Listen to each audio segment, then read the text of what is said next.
Hey, Jeremy Osterberger here with BIC Magazine. I'm with Dave Morgan. Dave is Senior Vice President of Polymers and Specialties at Chevron Phillips Chemical.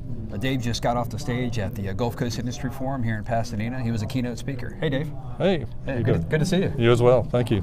So, Dave, in your presentation, you talked about 325 chemical projects happening across the U.S. You mentioned about half of those are completed or near completion, and another half are set or planned to go into construction. Talk about that second wave. All of our audience wants to hear about that. Well, in total, it's about $200 billion worth of investment. And so we're very excited about the second wave. Really, what enables it is the continued development and exploration of shale gas and energy, both oil and natural gas.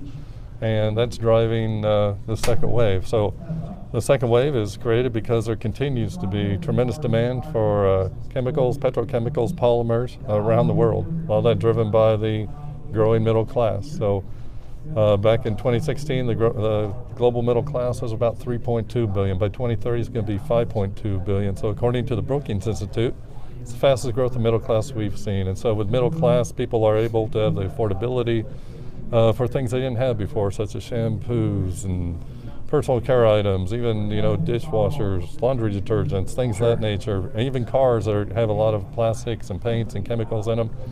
So this growing middle class worldwide is really driving it, but 88% of the next billion people out of that middle class are going to be in Asia. So a lot of what we're doing here is producing products that are very affordable to people not only here in North America, but throughout the world. So Dave, CPChem has a major role in some of that investment. I want to get into the company's investment recently, $6 billion invested. Can you tell us about that project? You mentioned it in your presentation. Yeah, no, it's a wonderful project. We started back in 2011. We came out, if you remember back in that time, a lot of the shale discoveries and fracking were in their infancy. That's right. And Chevron Phillips was the first one to come out and say, we believe this is a long-term viable opportunity for us and our industry. So we were the first to announce that we're going to put $6 billion into a project. We had been building projects for several years in other areas that have abundant feedstock, namely the Middle East. And then when we saw the feedstock here in our own backyard, we're like, we can't pass this opportunity up. So we built an ethylene cracker, one of the world's largest, if not the world's largest, 3.3 billion pounds a year. We used our MarTech technology to build 2 advanced polyethylene units, each of 1.1 billion pounds a year.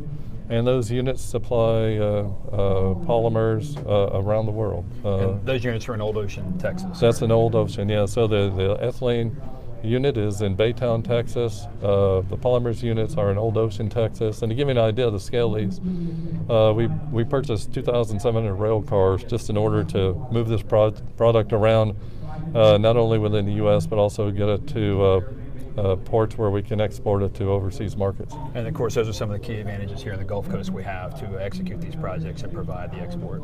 Absolutely. Well, Dave, we appreciate your time. Thank you so much for visiting with BIC Magazine. It's been my pleasure. Thank you very much. Great to see you.